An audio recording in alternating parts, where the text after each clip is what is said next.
This photo right here perfectly captures what Jack Grealish means to Everton right now. It was taken right after their 3-2 win against Wolves. Fresh off another match-winning performance, Grealish was pulled into the crowd by the away fans, swallowed by a sea of blue shirts. Yeah, it was nice, but that goal goes to all the Evertonians that have made me so welcome here. For the third time that week, Everton fans were chanting Super Jack as he walked off the pitch. In many ways, Grealish saved his career at Everton after years of frustration at Manchester City, where he looked like a shadow of the player we once knew. His form has absolutely fallen off a cliff. You look at those stats, and they're pretty embarrassing, aren't they, for a £100 million player? He's finally found himself again. He's smiling, confident, and playing with freedom. It's the perfect reminder of what made him special in the first place. That fearless creativity, that spark that can change a game in an instant. Grealish has always been at his best when he's the main man, when the team plays through him, and when he feels the responsibility to make things happen. And that's exactly what's happening again at Everton. For me, Jack, you're a true maverick.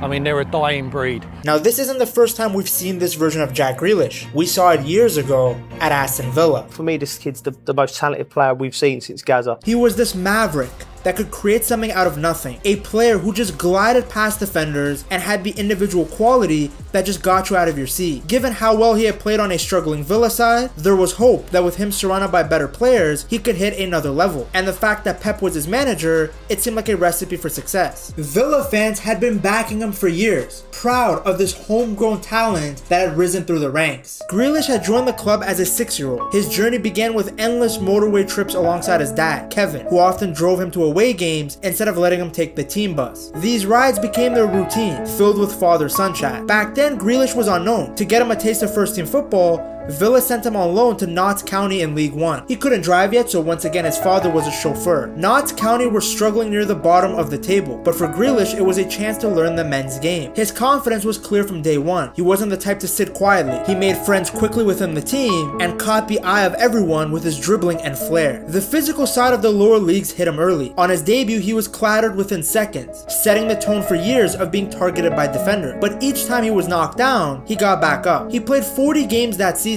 scoring 5 and assisting 7. But more importantly, he lit up matches with moments of skill that showed he was a level above everyone else. Midway through the season, promotion-chasing clubs tried to lure him away. One of them was Birmingham City, but that was instantly rejected. Grealish chose loyalty over comfort, staying to help Notts County fight for survival. And the decision paid off. In what became one of the club's greatest escapes, he played a key role in winning 6 of the last 8 matches to keep them in League One. These months really shaped him. He learned the importance of tracking back, winning duels, being aggressive, learning more about football than just running at players and beating your man. After his loan spell at Notts County, Grealish came back to Aston Villa and finally made his senior debut on the 7th of May 2014, coming on late in a 4-0 loss to Manchester City. A few months later, he got his first start in a League Cup game against Leyton Orient, playing the full 90 minutes even though Villa lost 1-0. With his contract running down, Villa quickly moved to secure him, offering him a new 4-year deal in September of 2014, which he signed the following month. By early 2015, he was starting to get more minutes. In March, he came off the bench in an FA Cup win over West Brom, but got sent off late for diving. A few weeks later, he made his first Premier League start against QPR, really impressing the fans and pundits. His big moment came in the FA Cup semi-final against Liverpool, where he was involved in both goals, including setting up Fabian Delph's winner, the goal that ended up sending Villa to the final. He played the full match at Wembley in the final, but again, Aston Villa ended up losing, this time 4-0 to Arsenal. Off the pitch, Grealish was still learning what it means to be a professional. In April of 2015, photos emerged of him inhaling nitrous oxide, and the manager at the time, Tim Sherwood, wanted him to cut that behavior out. As we will see later in the video, moments like this weren't just tabloids trying to get clicks or news articles trying to farm engagement. His choices off the pitch, in his personal life,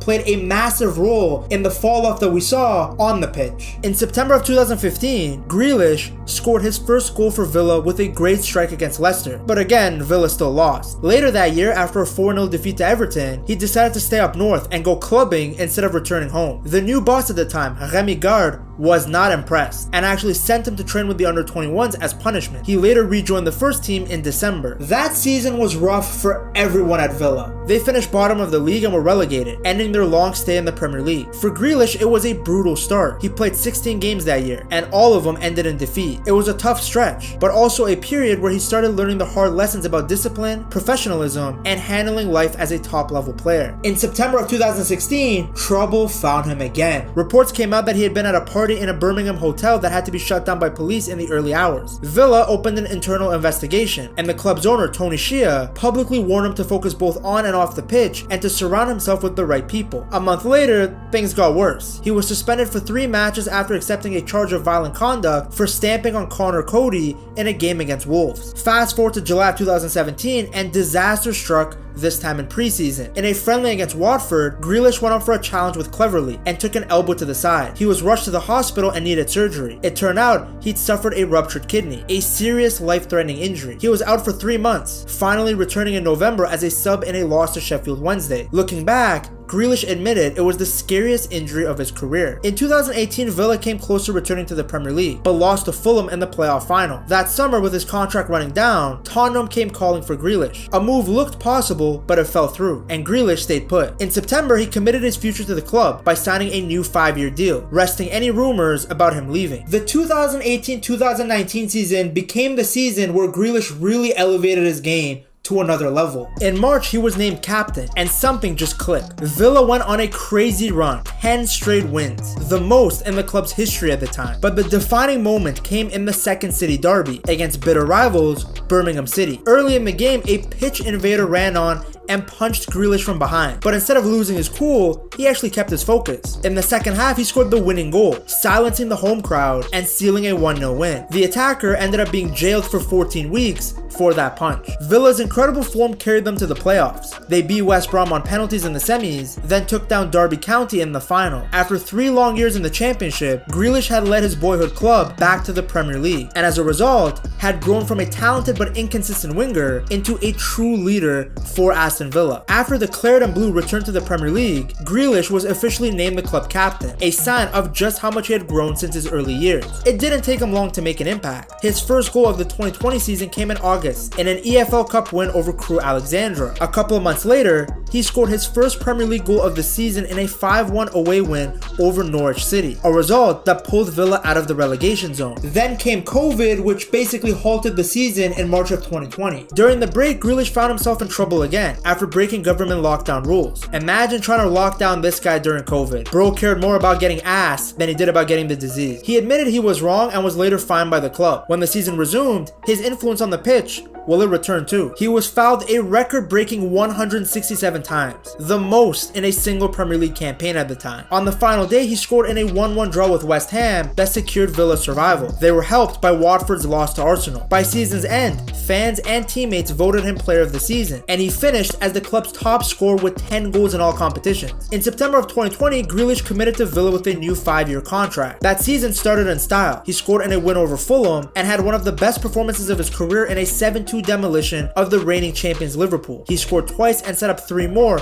in one of the biggest shocks in Premier League history. Then he followed that performance up with a dramatic 97th minute goal against Southampton, although in traditional fashion, Villa lost. Regardless, though, his transformation had been crazy. From 2019 to 2021, Grealish had gone from a talented academy product to the face and leader of Aston Villa. So when he made his £100 million move to Manchester City on the 5th of August 2021, it was supposed to be the moment he stepped into football's elite. City handed him a 6-year deal, the iconic number 10 shirt that was previously worn by Sergio Aguero, and the chance to play under Pep Guardiola in a team that was chasing every trophy. It was the most expensive transfer for an English player ever, the highest fee a British club had ever paid at that time. The stage couldn't have been bigger. He made his debut in a 1-0 loss to Tottenham, City losing to Tottenham, what else is new? Then he scored his first goal for City in a 5-0 win over Norwich, which happened just a couple of weeks later. He even marked his Champions League debut with a goal and an assist in a 6-3 win over RB Leipzig. But from the very start, there were signs that Grealish wasn't taking this new chapter of his career as seriously as he should have. Old patterns were still there, and the same issues we'd seen creep into his career back at Villa. By December of 2021, which was only a few months into his City career, Grealish and Foden were dropped from the squad for a match against Newcastle after being spotted on a night out at a nightclub. It was a reminder that while his talent was unquestionable, the question marks around his professionalism, the same ones that followed him at Villa, hadn't gone away. To make matters worse, Grealish's first season at Manchester City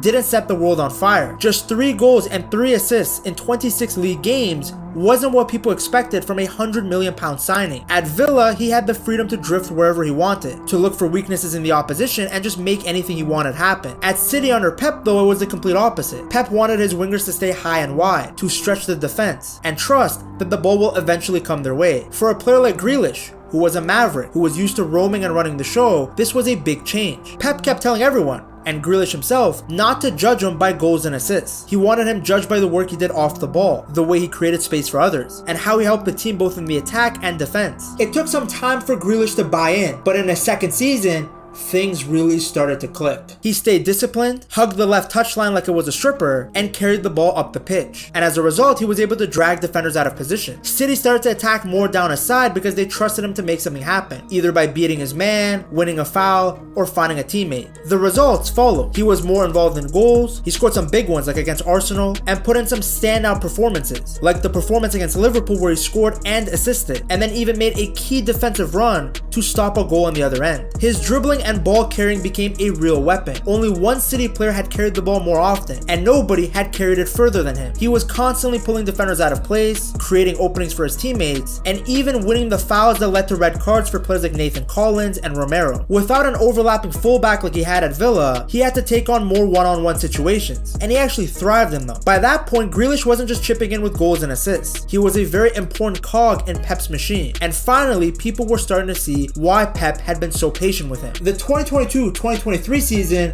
was easily Grealish's best season in a City shirt. He kicked things off with a goal just 55 seconds into a win over Wolves in September, then kept delivering in the big moments. He scored the opener in the Manchester derby in January, bagged another in a crucial win over Arsenal in February to put City at the top of the league, and then he set up Mahrez's goal against RB Leipzig in the Champions League. By April, his monster performances continued, especially in the Champions League, where he became a creative machine. He created 35 chances in the competition, the most ever by an English player in a single season. In the semi-final against Real Madrid, he was everywhere, helping City dominate the second leg 4-0. And then by May, the silverware started rolling in. He won his second Premier League title, lifted the FA Cup after beating Manchester United, and then even started in the Champions League final against Inter Milan as City completed the treble, their first in history. So happy, man.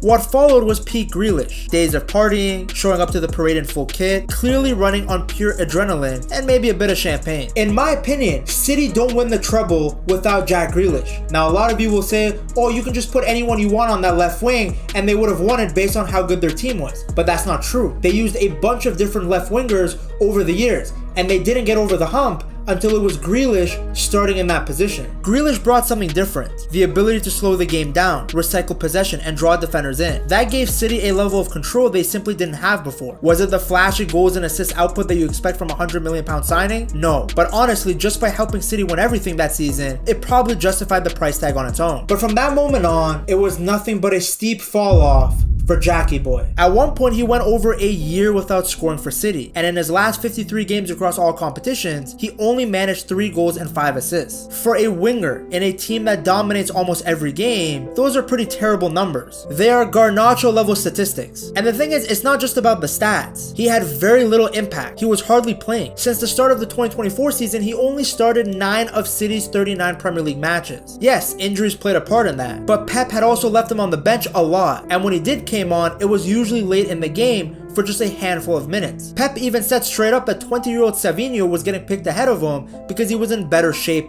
at that time. It's never a good sign when your manager publicly states that you're not meeting the standards both in training and in matches. The signs were there early, to be honest. After the treble, Grealish admitted that once you've done it all, there's a feeling of what now? And if you remember, No one partied harder than him after that season. He was the face of the celebrations for days. It was great fun for the fans, but when the next season came around, the dude looked like he was still hungover. Behind the scenes, Pep was warning him about training harder and playing with more intensity. Then in May of 2024, after a short break before the title run-in, he came back from the days off in such poor shape that Pep dropped him completely for the next game. He didn't play another minute that season, not even in the FA Cup final. Off the pitch, the past few years haven't been easy on him either. There was a break-in at his home in late 2023, injuries have kept disrupting his rhythm, he missed out on England's Euro 2024 squad, and he became a dad for the first time. All massive life events, some tough, some amazing, but they can all throw your routines and focus off balance. The problem is that Pep's system has no room for passengers. At Villa, Grealish was the star. He had the ball all the time, he took risks, he played with total freedom. At City, Pep still valued his ability to slow the game down, keep possession and draw defenders in, but he had to back that up with intensity and end product. In the 2023 season, he had found the perfect balance. He was controlling games and still creating and scoring, but since then, the control had only been there in patches. The spark and decisiveness that he had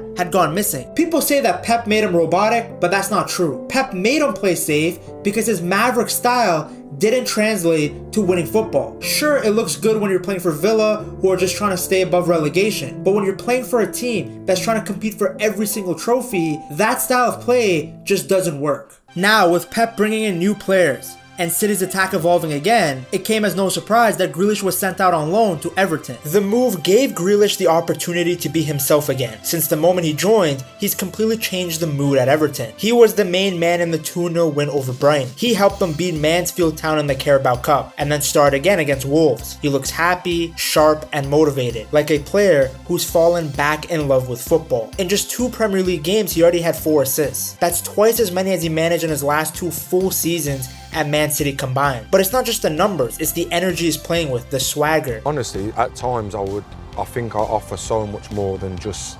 stats, for example. You once again get the sense that something special is happening when he's on the ball. Against Wolves, for example, he was everywhere. 2 assists, 91% pass accuracy, most dribbles, most fouls won, and even the most duels won. He ran more than almost anyone else. For Everton fans, Grealish isn't just a loan signing, he's a symbol of change. For years, they fought to just stay in the Premier League. Now with players like Dewsbury Hall, Grealish, and Ndiaye, there's a real belief that this team can climb again. Even the Wolves fans, who booed Grealish at the start because of his Aston Villa past, couldn't help but admire him by the end. He's actually been so good that Everton fans have been joking online about how many blue donuts they would need to sell to buy Grealish permanently. These guys haven't been this excited in years. They finally have something they haven't had in a long time, and that's belief. And a lot of that is thanks to Jack Grealish.